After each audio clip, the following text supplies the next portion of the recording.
Good evening, I'm Emily Lampa, and I apologize for breaking into your regularly scheduled programming, but we have a volatile situation unfolding this evening, and that's, of course, why we have Sheriff Mike Lewis with the Wicomico County Sheriff's Office and Matt Maciarello with the State's Attorney's Office of Wicomico County. Gentlemen, obviously, there's so much you want to tell the public. You have the floor. What do you need to tell folks? Well, shortly before 7 p.m. tonight, Emily, we received a call of shots fired on Foskey Lane between Bi-State Boulevard and 2nd Street in Delmar, Maryland. When sheriff's deputies arrived on the scene, they found the one male suspect suffering from a gunshot wound, at least one gunshot wound. What I want to get out to the public, suspect has fled the scene. He fled in a southeasterly direction towards Bi-State Boulevard. His name is Eddie Savage, Jr. He is a light-skinned black male, approximately 5'7", 5'8", about 125 pounds. He was last seen wearing a red tank top, black gym shorts with a white vertical stripe down each side. He is considered armed and dangerous. We believe he is armed with a handgun, and we're just asking all residents to please remain inside, keep their doors locked, and report any suspicious activity or anyone around their homes, their outbuildings, to the Wicomico County Sheriff's Office. Simply dial 911.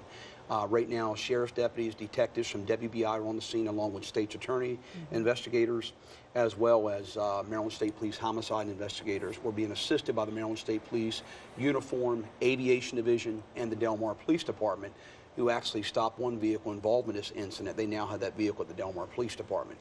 So we have a lot of assistance in the area, but we just want to warn residents, want to err on the side of caution, that the suspect, we have identified him, but he is still at large.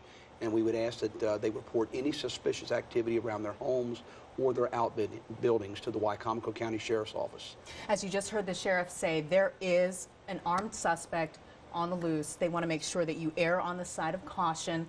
The one thing that I think folks need to know, because we've been getting a number of calls about people seeing a lot of activity around the hospital here in Salisbury as well. The victim has been transported to the hospital, and that's the reason why they're seeing a number of police vehicles in that area. There's nothing to be concerned about in the area. No, ma'am.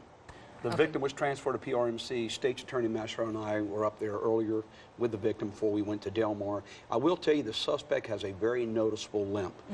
He is the victim of a previous gunshot wound, so he does have a very noticeable limp. But if they notice anyone in the area acting suspicious or someone matching this description that was just given, please call the Wicomico County Sheriff's Office at 410-548-4891 or simply dial 911. Now, this is actually a dated picture. We should let people know this is not what he currently looks like at this time. Did you get a description that is a little bit more updated so folks know what to look out for? You know what? He is noticeably older, but this is a good description of him. That is a good photograph of him. It's certainly not updated, but it's a few years old, but he still looks the same. Okay, so he looks pretty much the same. Be on the lookout. Matt, you wanted to say something. Just investigators do have a current picture that they're working on getting out to the media. Of course, we don't want anybody in the area of Foskey Lane and the Delmar area to panic. However, in abundance of caution, we do want them to stay indoors, to lock their doors, and to report any suspicious activity to the police. What should folks do if they live in that area of the perimeter, which we will tell you is on Foskey Lane from Bi-State Boulevard to 2nd Street, am I correct?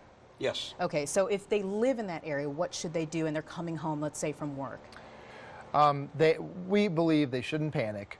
They should definitely make sure that their doors are secured, and in any sense of something out of the ordinary, anything suspicious, they should immediately call 911. Okay, so if they're waiting in their cars to get back to their homes, they should just be patient until things get cleared up. Yes, absolutely. Okay. And this suspect, again, he was wearing a red tank top and gym shorts. He's got a noticeable limp. Anybody that has seen this individual should immediately call 911. Do not approach this individual. Of course, this individual was armed.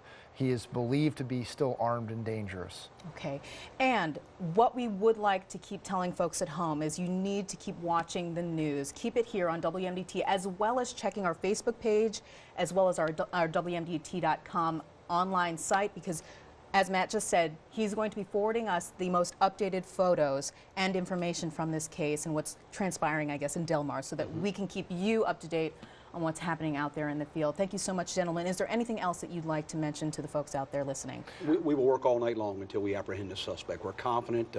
We certainly know who he is, and we will continue throughout the night until we have him in custody. And there is no reason why people should take this lightly. No, ma'am. According to some research that we did earlier when you told us about this originally, you told us that he had quite a rap sheet, we should say.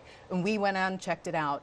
There is a reason to believe that he has priors when it comes to violent crime. Is that correct? We are very familiar with him. So, in other words, do not take this lightly. Make sure that you are following everything that the sheriff and the state's attorney has to say.